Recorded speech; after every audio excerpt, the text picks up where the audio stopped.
Hello dear students. So आपण last lecture मध्ये heredity and heredity changes बद्दल बघितलं होतं. सो आजचा जो आपला टॉपिक आहे तो म्हणजे आपण आज डिस्कस करणार आहोत ट्रान्सक्रिप्शन, देन आपण डिस्कस करणार आहोत ट्रान्सलेशन आणि ट्रान्सलोकेशन. या तीन प्रोसेस बद्दल आपण काही डिस्कस करणार आहोत. ओके, सो याच्या अगोदर आपल्याला डीएनए बद्दल माहित आहेच. ओके, सो डीएनए काय असतो, डीएनए कशापासून बनलेला असतो, या सगळ्या गोष्टी आपण डिस्कस केलेल्या आहेत. सो बिफोर स्टार्टिंग आपण काही टर्म्स बघूया. ओके, ज्या की इम्पॉर्टन्स आहेत तुमच्यासाठी किंवा ज्या प्रोसेसेस आहेत, ओके, त्या खूप इम्पॉर्टन्स आहेत, त्या आपण बघूया. सो सगळ्यात पहिल्यांदा आपल्याला माहित आहे की डीएनए मॉलिक्यूल असतो, ओके, ज्याला आपण डीऑक्झी रायबो न्यूक्लिक ऍसिड म्हणतो. ओके, सो हा डीएनए जर स्वतःचीच कॉपी तयार करत असेल, म्हणजे डीएनए मेक्स डीएनए, तर त्या प्रोसेस आपण म्हणतो रेप्लिकेशन. ओके, सो रेप्लिकेशन म्हणजे काय? डीएनए स्वतःचीच कॉपी तयार करतो, त्या प्रोसेसला आपण म्हणतो रेप्लिकेशन. जर डीएनए पासून आरएनए तयार होत असेल, डीएनए पासून आरएनए तयार होत असेल, तर त्या प्रोसेसला आपण म्हणतो ट्रान्सक्रिप्शन. सो ट्रान्सक्रिप्शन काय आहे की डीएनए पासून आरएनए होण्याच्या प्रोसेसला आपण ट्रान्सक्रिप्शन म्हणतो. Means DNA will transcript into the RNA, okay, ribonucleic acid. मग हा आरएनए जो आहे, so this RNA then converted into protein, म्हणजे आरएनए नंतर प्रोटीन तयार करतो, त्या प्रोसेसला आपण म्हणतो ट्रान्सलेशन. त्या प्रोसेसला आपण काय म्हणतो? ट्रान्सलेशन. बघा, डीएनए पासून डीएनए तयार होणं, या प्रोसेसला आपण म्हटलं रेप्लिकेशन. डीएनए पासून आरएनए बनणं, या प्रोसेसला म्हणायचं ट्रान्सक्रिप्शन. आणि आरएनए पासून प्रोटीन तयार होणं, या प्रोसेसला म्हणायचं रेप्लिकेशन. बट कधी कधी आरएनए पासून डीएनए ही बनवला जातो, आरएनए पासून डीएनए ही बनवला जातो. बघा, डीएनए पासून आरएनए ट्रान्सक्रिप्शन, पण आता काय होतंय? उलट होतंय, म्हणजे आरएनए पासून डीएनए तयार होते. सो या प्रोसेसला आपण म्हणायचं reverse transcription. So reverse transcription मध्ये काय होतंय? आरएनए पासून डीएनए तयार होते, बरोबर. आणि हे रिव्हर्स ट्रान्सक्रिप्शन जे असतं ते काही व्हायरसेस करू शकतात. ओके, एक एक्झाम्पल आपण घेऊया, मी तुम्हाला सांगतो, जे वेल नोन एक्झाम्पल आहे HIV virus. Okay, human immune virus. हा जो आहे त्याच्याकडे आरएनए आहे, त्याचं जेनेटिक मटेरियल. सो त्याच्या आरएनए पासून तो काय बनवतो? डीएनए बनवतो. सो या प्रोसेसला काय म्हणतो आपण? Reverse transcription. आणि याच्यासाठी त्याच्याकडे एक स्पेशल एन्झाइम असतो ज्याचं नाव आहे रिव्हर्स ट्रान्सक्रिप्टेज. ओके, आता डीएनए पासून डीएनए बनणं ही प्रोसेस पण होते सेलच्या न्यूक्लियस मध्ये. डीएनए पासून डीएनए बनण्याची प्रोसेस कुठं होते? न्यूक्लियस मध्ये. डीएनए पासून आरएनए बनणे म्हणजे ट्रान्सक्रिप्शन, ही प्रोसेस पण न्यूक्लियस मध्येच होते, ही प्रोसेस पण न्यूक्लियस मध्येच होते. आणि आरएनए पासून प्रोटीन तयार होतं, त्या प्रोसेसला आपण म्हटलं होतं ट्रान्सलेशन. ही प्रोसेस होते सायटोप्लाझम मध्ये. ही प्रोसेस कुठं होते? सायटोप्लाझम मध्ये. आता बघा आपण न्यूक्लियस बद्दल बोललोय, म्हणजे आपण कुठल्या सेल बद्दल बोललो असेल? युकॅरियोटिक सेल. कशाबद्दल बोललो आपण? युकॅरियोटिक सेल. म्हणजे युकॅरियोटिक सेल मध्ये रेप्लिकेशन आणि ट्रान्सक्रिप्शन हे न्यूक्लियस मध्ये होतं आणि ट्रान्सलेशन हे सायटोप्लाझम मध्ये होतं. बट जर आपण प्रोकॅरियोटिक सेल बद्दल बोललो, ज्याच्यामध्ये वेल डिफाइंड न्यूक्लियस नसतो, okay, nucleus is absent, okay, so त्याच्यामध्ये ह्या तिन्ही प्रोसेस कुठे होतात? तर सायटोप्लाझम मध्ये. प्रोकॅरियोटिक म्हणजे काय? बॅक्टेरिया मध्ये, ओके, बॅक्टेरिया मध्ये. सो हे थोडस बेसिक होतं, ओके, हेही तुमच्या लक्षात राहिलं पाहिजे, ओके. सो आता आपण आपल्या टॉपिक कडे मूव्ह करूया.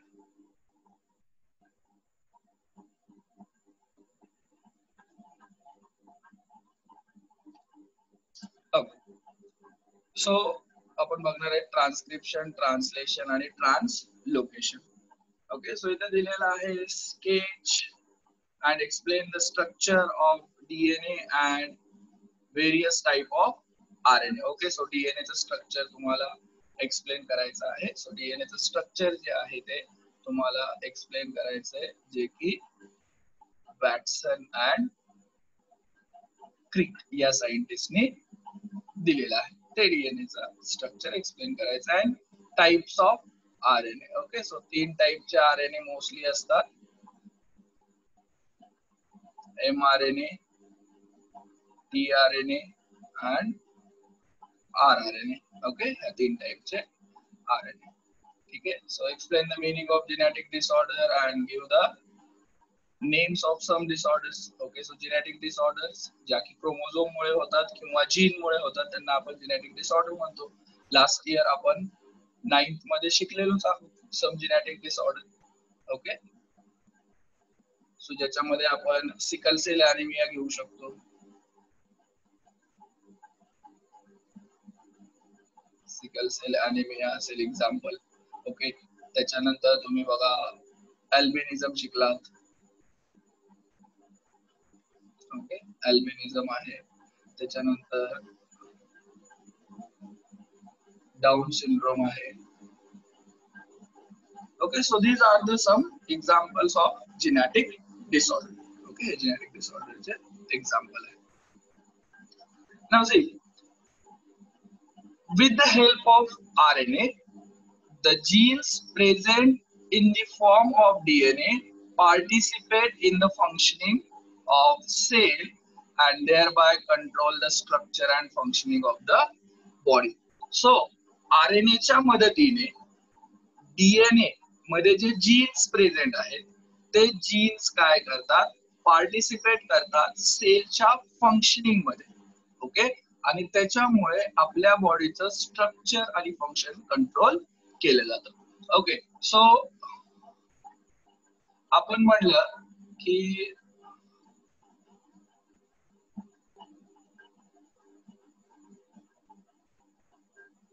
हा DNA चा मॉलिक्यूल आहे. Okay, suppose this is the DNA molecule. आणि मी म्हणलं की हा पर्टिक्युलर जो सेगमेंट आहे हा जीन आहे. हा काय आहे? जीन आहे. मग हा जीन काय होतो? ट्रान्सक्रिप्ट केला जातो म्हणजे RNA. सो DNA कशात कन्वर्ट झाला आता? RNA मध्ये. सो DNA चा कुठला एक सेगमेंट म्हणजे त्याला आपण जीन म्हणलं होतं. आणि मग ह्या RNA पासून प्रोटीन तयार होतील. मग ते प्रोटीन स्ट्रक्चरल असू शकतात, स्ट्रक्चरल प्रोटीन, किंवा ते फंक्शनल प्रोटीन म्हणजे एन्झाइम्स वगैरे असू शकतात. सो म्हणून आपण काय म्हणतो की with the help of RNA the genes present in the form of DNA participate in the functioning of cell and control the structure and function of the body. Okay, so information about protein synthesis is stored in the DNA and synthesis of appropriate protein as per the requirement is necessary for the body. So जसं काय आपण इथं बघितलं की या particular याच्यामध्ये information असेल एखादा पर्टिक्युलर प्रोटीन तयार करायचं. ओके, सो हे याच्यापासून आरएनए बनेल आणि या आरएनए पासून एक पर्टिक्युलर प्रोटीन बनेल. ओके, सो जी आपल्या बॉडीची रिक्वायरमेंट आहे त्या प्रकारचं प्रोटीन काय केलं जातं, सिंथेसिस केलं जातं. आणि त्या प्रोटीन सिंथेसिसच्या प्रोसेसला आपण ट्रान्सलेशन म्हणतो. आपण पुढे बघणार आहोत. सो these प्रोटीन म्हणजे जे प्रोटीन्स फॉर्म झालेले आहेत are synthesised by DNA through RNA.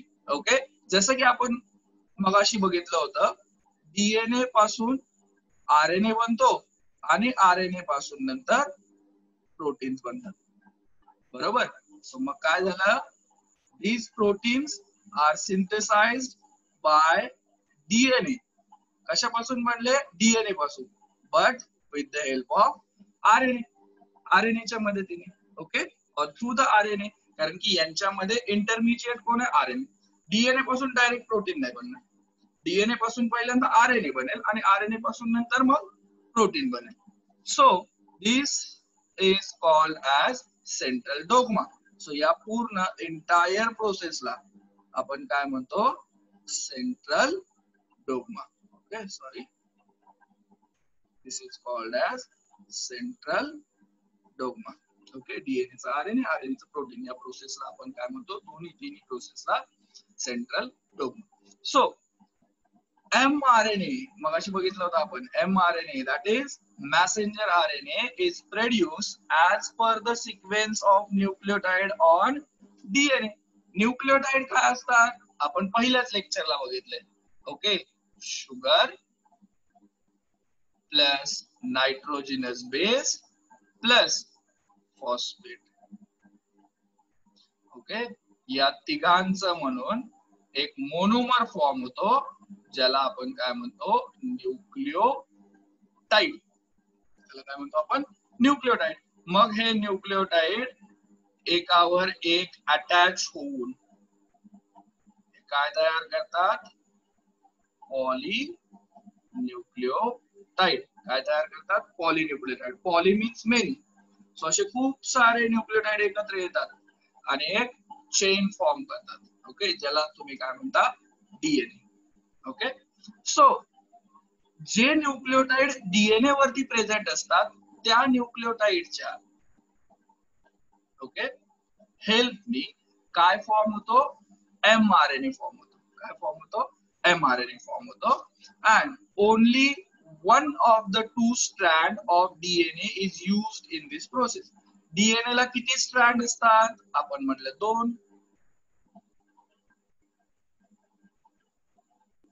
दोन स्ट्रँड असतात. सो त्याच्यापैकी एकच स्ट्रँड काय केलं जातं, युटिलाइज केलं जातं. सो एकच स्ट्रँड यूज केलं जातं. ओके, म्हणजे जर मी डीएनए असा काढला,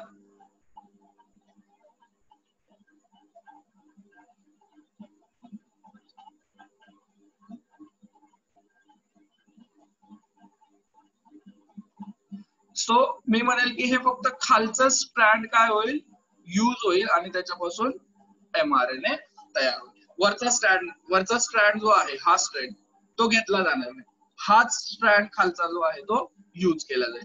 so the sequence of nucleotide in mRNA being produced is always complementary to the DNA strand.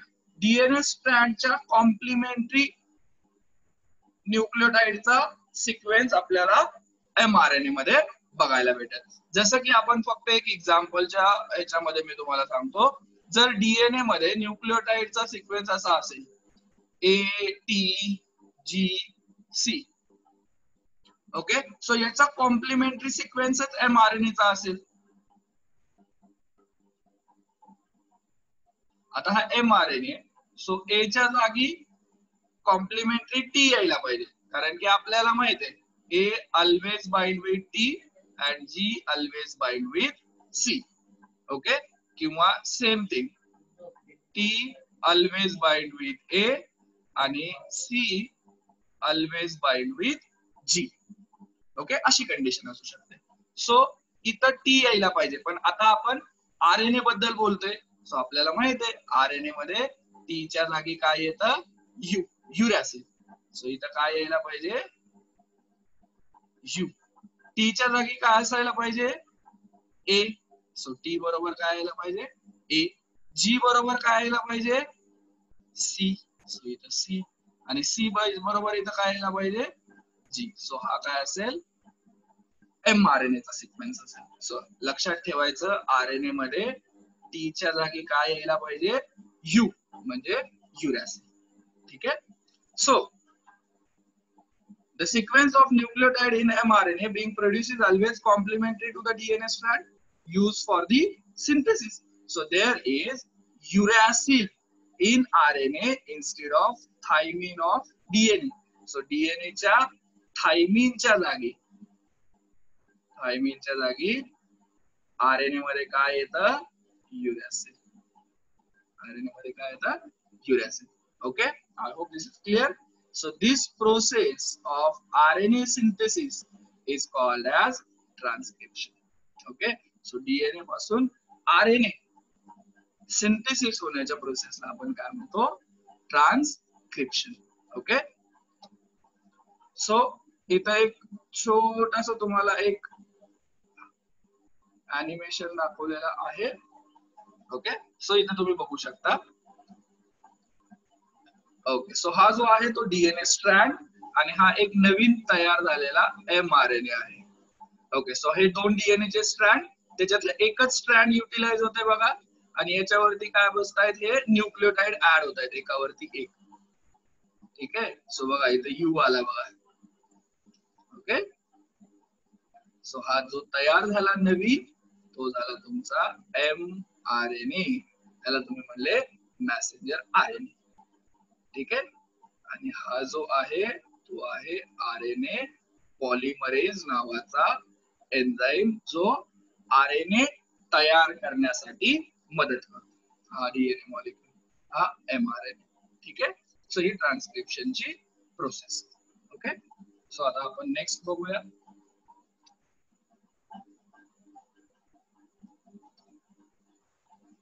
So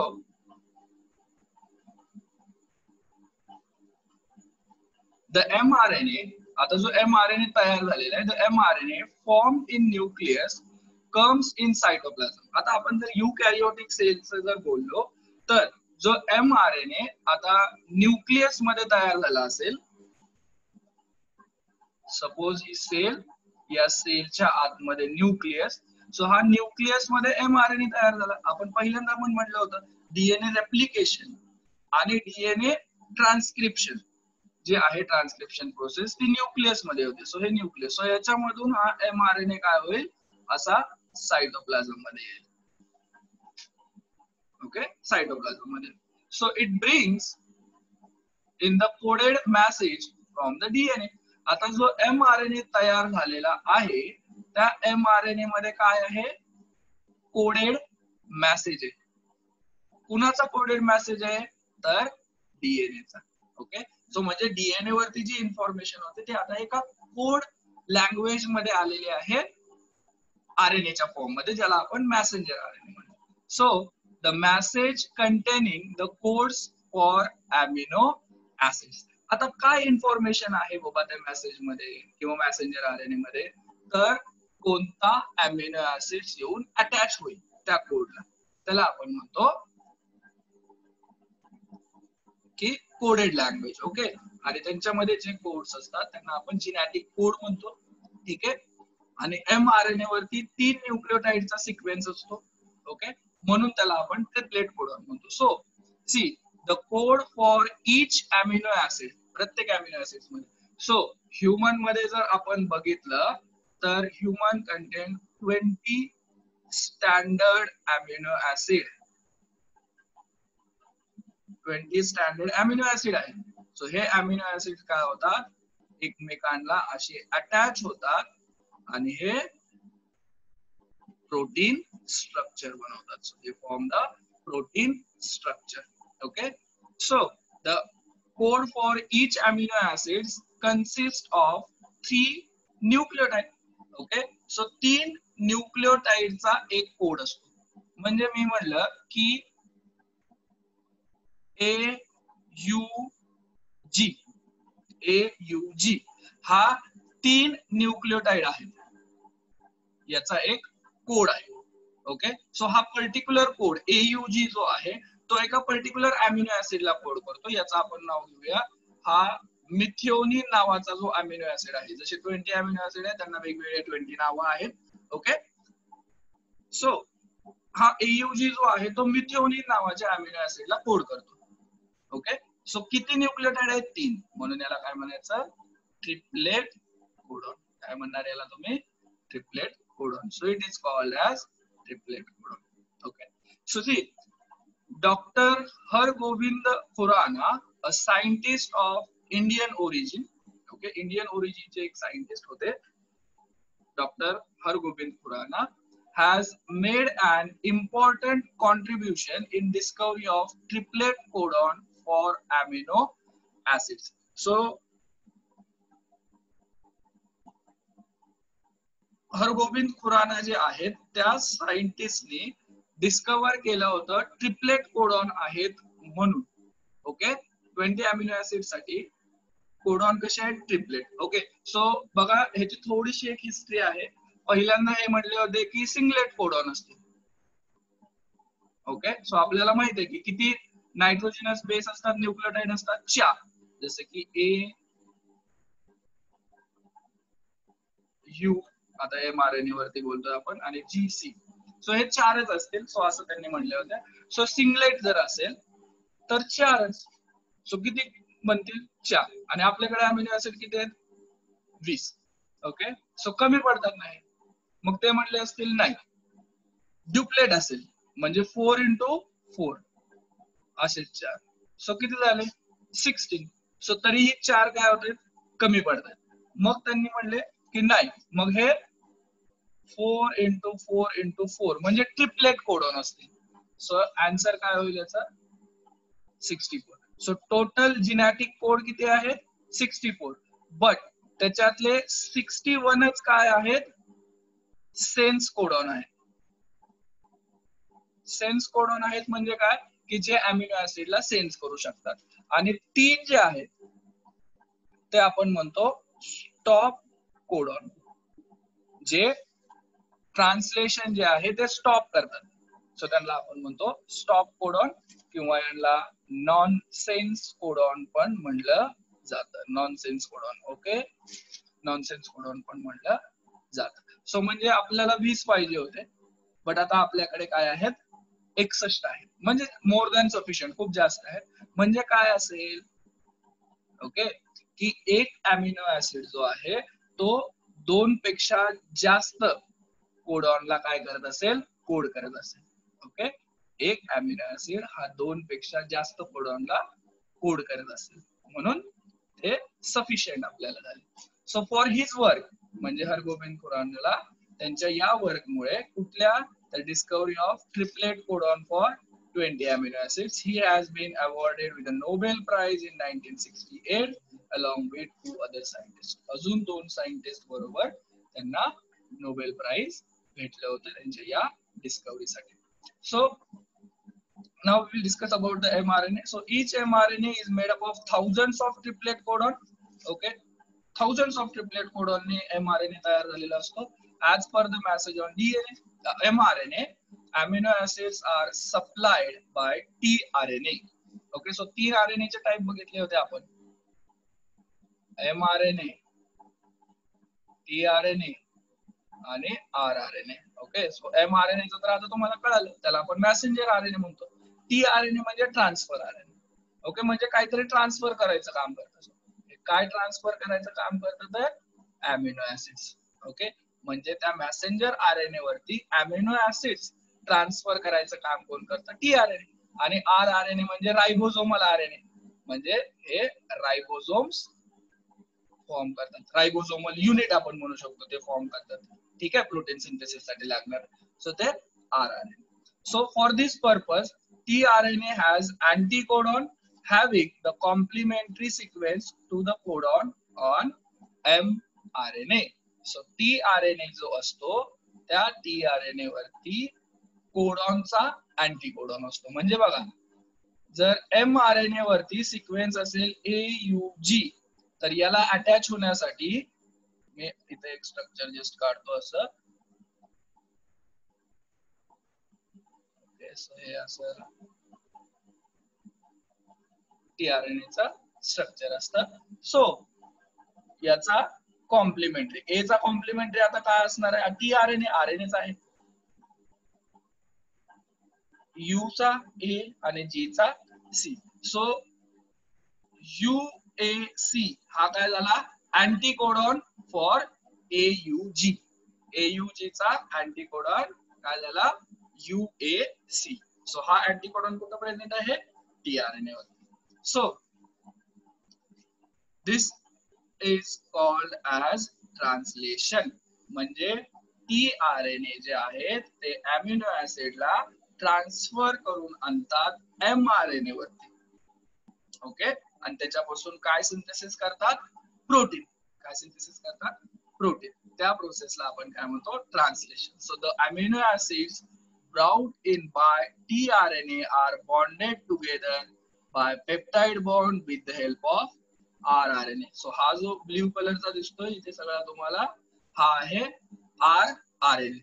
so जे दोन अमिनो ऍसिड्स येतात, ओके, पहिला आला मग त्याच्यानंतर दुसरा आला. ओके, सो हे दोन अमिनो ऍसिड एका बॉन्डनी काय झालेत? एकमेकांना अटॅच. ओके, सो या बॉन्डला आपण म्हणतो पेप्टाइड बॉन्ड, किंवा आपण सिंपल भाषेमध्ये म्हणू शकतो की या दोन अमिनो ऍसिड मध्ये आता काय झाले? लिंकेज. ओके, सो त्या लिंकेजला आपण काय म्हणणार? Peptide linkage. ओके, एक लिंक तयार झाली ना, दोघं एकमेकांना अटॅच झाले, सो त्याला आपण लिंकेज म्हणतो. So during this process the ribosomes keeps on moving from one end of mRNA to other end by the distance of triplet codon. This is called as translocation. आता बघा, हा triplet codon आहे, त्याच्यानंतर 1 2 3 हा triplet codon, मग 1 2 3 हा triplet codon, मग 1 2 3. So जर वेळेस, ओके, रायबोझोम जो आहे, सो हा रायबोझोमचं स्ट्रक्चर आहे, ते एका ट्रिपलेट कोडॉन वरतून नंतर दुसऱ्या ट्रिपलेट कोडॉन, म्हणजे हा एक एंड आहे आणि हा दुसरा एंड आहे. सो याच्यावरून one codon to another codon काय होतात? ते मूव्ह होतात. ओके, मूव्ह करतात. म्हणजे ribosomes keeps moving from one end to another end of mRNA. Okay, distance काय आहे त्यांचं? वन ट्रिपलेट कोडॉन, म्हणजे एक ट्रिपलेट कोडॉन झालं की मग दुसऱ्या ट्रिपलेट कोडॉन वरती, मग नंतर तिसऱ्या ट्रिपलेट कोडॉन वरती. अशा ज्या रायबोझोम्सची मुवमेंट होते त्या मुवमेंटला आपण काय म्हणतो? ट्रान्सलोकेशन. ओके, सो इथं ट्रान्सलोकेशनचा अर्थ हा घ्यायचा. So such many chains comes together to form complex protein. आणि अशा खूप साऱ्या चेन्स एकत्र येतात. ओके, सो जसं की आता हे प्रोटीनची एक चेन फॉर्म झाली असेल. ओके, सो फॉर एक्झाम्पल आपण असं म्हणूया की इथं खूप सारे असे अमिनो ऍसिड्स अटॅच झाले आणि ही एक अशी चेन तयार झाली. आता याला आपण मगाशी मी म्हटलं होतं की पॉलीपेप्टाइड चेन आपण म्हणायचं. काय म्हणायचं? पॉलीपेप्टाइड. आणि हे असे खूप सारे चेन्स काय होतात? एकत्र येतात आणि याच्यापासून एक कॉम्प्लेक्स प्रोटीन असं तयार होतं. कॉम्प्लेक्स प्रोटीन फॉर्म होतं. ओके, सो एक प्रोटीनचं नाव मी तुम्हाला सांगतो. हिमोग्लोबिन एक प्रोटीन आहे. ओके, त्याच्यानंतर किरॅटिन नावाचं प्रोटीन आहे. Okay, so etcetera there are number of proteins present in our body. So हे जे प्रोटीन्स असतात, these proteins control various functions in the body of living organism and their appearance too. Okay, so हे जे proteins असतात ते खूप सारे functions आपल्या बॉडीमध्ये परफॉर्म करत असतात. ठीक आहे, सो बघा, प्रोटीन्स हे एन्झाइम्स पण असू शकतात. So all enzymes are the proteins. Okay, but all proteins are not enzymes. So proteins काही स्ट्रक्चरल प्रोटीन्स असू शकतात तर काही फंक्शनल. सो फंक्शनल प्रोटीन्स मध्ये आपण एन्झाइम्सचं एक्झाम्पल घेऊया. ओके, म्हणजे मला डायजेशन करायचंय.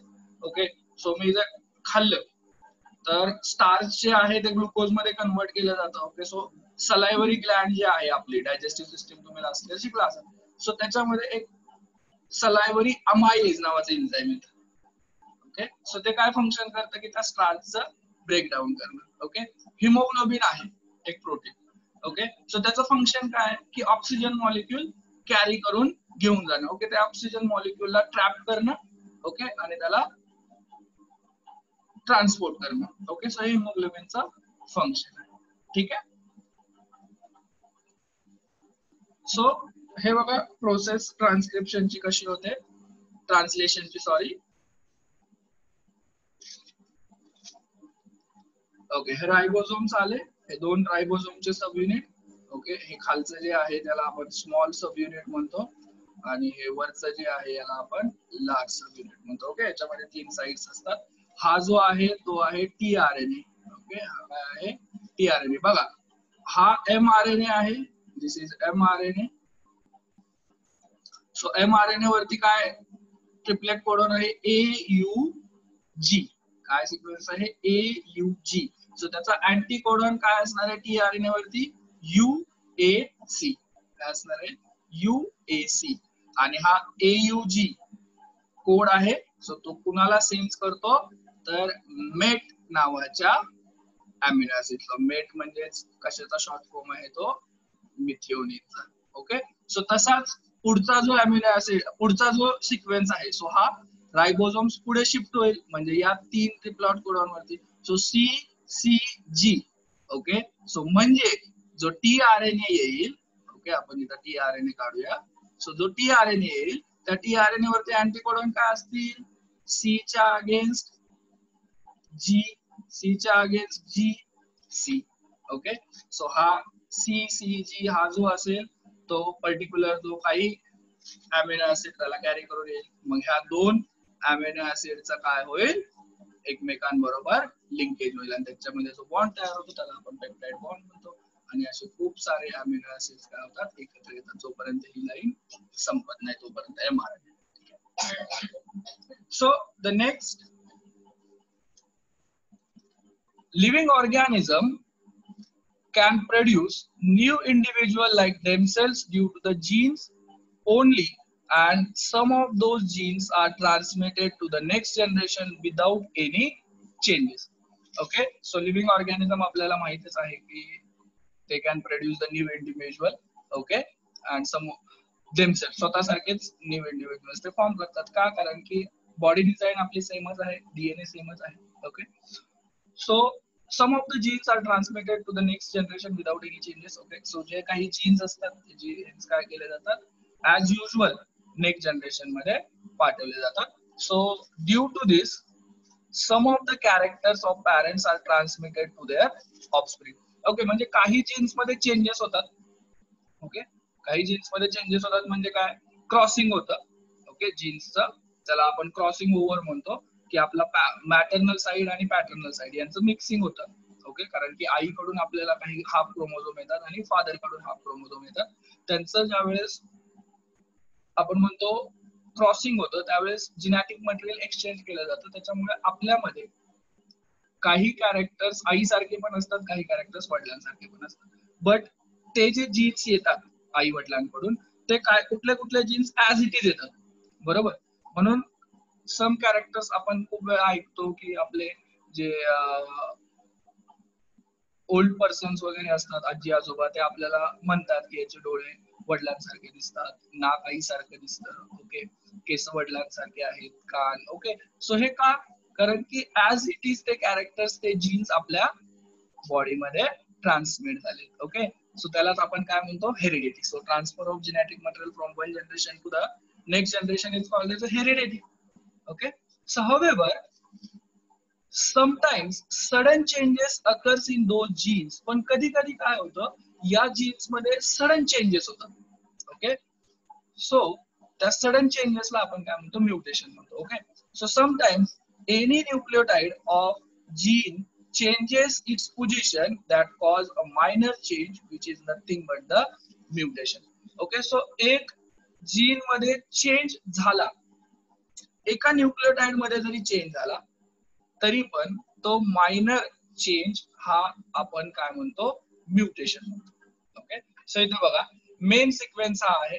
ओके, सो इथं बघा स्टार्टिंगला काय TAACT GCAGGT.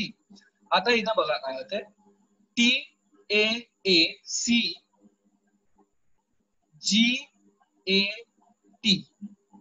लक्षात घ्या हा जो 3 न्यूक्लियोटाइड आहे हे नवीनच आले, कारण की अगोदर इथं काय होते TGA. सो हे तिन्ही न्यूक्लियोटाइड इथून काय झाले डिलीट झाले आणि त्याच्या जागी हे नवीनच आले. मग हे नवीन जे आहेत ते डेफिनेटली काय करतील एका नवीन अमिनो ऍसिडला कोड करतील. ओके, सो याच्यापासून mRNA तयार होईल आणि त्याच्यापासून एक सो म्हणजे एक अमिनो ऍसिड चेंज झाला म्हणजे ते प्रोटीन चेंज होईल. ओके, सो त्याला आपण काय म्हणतो mutation. So some mutation may be minor but some may be considerable. Minor असू शकतात but they are may be considerable. For example mutation may cause the genetic disorder. Mutation मुळे काही genetic disorder होऊ शकतात. जसं की एक एक्झाम्पल आहे आपल्याकडे sickle cell anemia. So this is the everlasting process and it is one of the proof for Darwin's theory of natural selection. Okay, so mutation जे आहे तो mutation is a part of natural selection theory. आपण पुढे बघणारच आहोत. Charles डार्विन्सने जे त्यांची theory दिली होती about the evolution. Okay, that is natural selection theory. याच्याबद्दल पण आपण बघणार आहोत. ओके, सो इथपर्यंत ठीक आहे. सो नेक्स्ट लेक्चरला आपण इव्होल्युशन स्टार्ट करूया. जर याच्यामध्ये कोणाला काही डाऊट वगैरे असतील तर तुम्ही कमेंट बॉक्स मध्ये किंवा कमेंट करू शकता आणि मला विचारू शकता. डेफिनेटली मी त्याचे आन्सर्स तुम्हाला तिथेच देईन. So thank you. Okay, thank you very much. Next लेक्चरला भेटूया आपण इव्होल्युशन बद्दल. ओके.